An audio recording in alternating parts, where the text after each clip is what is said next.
us will remember the Dollarmite toys and tin money boxes we brought home from school, sold to us as financial literacy lessons. The Commonwealth Bank's program has been teaching kids about savings for generations. Well, now an inquiry by corporate regulator ASIC has slammed school banking schemes as nothing but marketing designed purely to hook kids in from an early age. Our Masters of Spin this morning are advertising and marketing experts, Dee Madigan and Matthew Bywater. Very good morning to you both. Morning.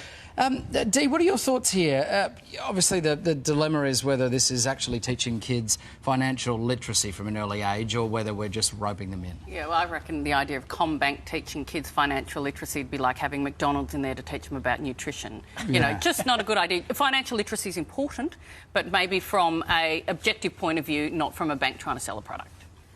What do you think? I mean, we do need to teach our kids about money. Victoria's ditched the Dollarmites? Do you think? Yeah, Victoria's already ditched the Dollarmites. I think about a month or so ago. Financial literacy, absolutely important. And you remember, this program goes back about 8 decades. So the intentions were absolutely right and good. We just need to move on and get to some real results. And, yeah, this has been a great outcome for the bank, quite frankly, because they've now got customers which are sometimes lifelong. But certainly the stats show that if they're in Dollarmites, they actually hold those customers into adulthood.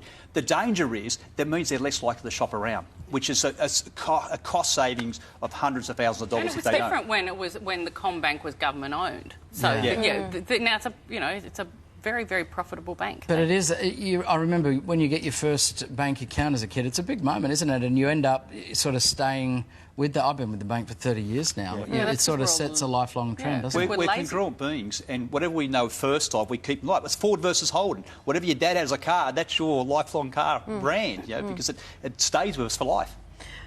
OK, on the topic of reputations, as 2020 draws to an end, what a year. Let's take a moment to think about the PR hits and misses. Dee, what do you think? Who had a win? Who had a big loss? Well, I think politicians had a win from COVID, all of them. So particularly, say, if you look at Scott Morrison, at the beginning of the year was probably the biggest PR disaster for him. He was in Hawaii when there was the bushfires. And then COVID happened and all of a sudden Anastasia Palaszczuk was behind in the polls. Now, look, West Australia, the same. So incumbent governments have COVID, as awful as it sounds, has been... And Gladys Berejiklian, who could have, she faced a real scandal and got through that, no worries, because she's been such a strong leader for New South Wales. Pete Evans, though. Pete Evans for PR loser, and he deserves to be a loser.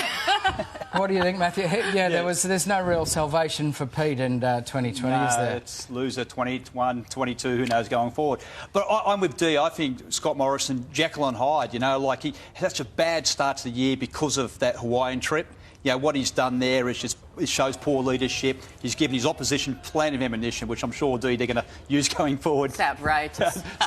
Going forward. But then to flip it around has been quite amazing. And what he did was really important. He took leadership from the start. And remember, he called it a pandemic before the United Nations and World Health Organisation. And when you're involved at the start, you're seen as the solution.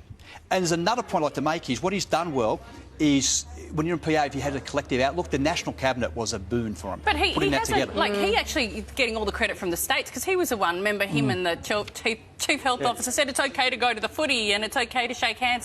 So it's the state premiers who've done all the heavy lifting. Yeah, as a cynic, I kind of go, well, he sort of went, it's all up to the states. So if it went badly, it wasn't too much blowback on him. But that's the anomaly of the federation, right? Because this is why the bushfires. In the day, the Prime Minister's not responsible for what is the state issue, but we look to him for leadership. So I think you can't have it both ways. Yeah. If we're going to blame him for that Hawaiian trip, he learned well. Then you've got to get the credit for the pandemic. He takes the credit. Do you know who I think was the most fascinating PR case of the year for me is Dan Andrews in Victoria. I mean, you look at Scott Morrison's U-turns and spins and the way he's been able to pivot. But I mean, there were 800 deaths linked to obviously the hotel quarantine bungle in Victoria. How do you think he has emerged? Because the popularity of the support seems to still be there, even though ministers and other workers are falling all around him.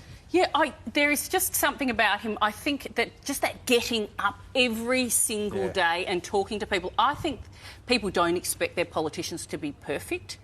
But just that communication all the time. But do they expect them not to preside over a system that costs 800 deaths? I'm fascinated by his PR success, really. Yeah, it's the daily routine of getting up and talking in front of people. It appears to be transparent. I'm up here. See, when you hide... See, the thing that Morrison did wrong with Hawaii was they're very cagey about, I'm having a couple of days away in an unknown location.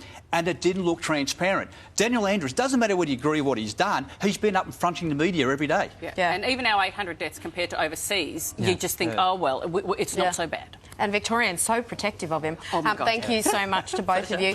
Don't go anywhere. Weekend Sunrise, back in a moment.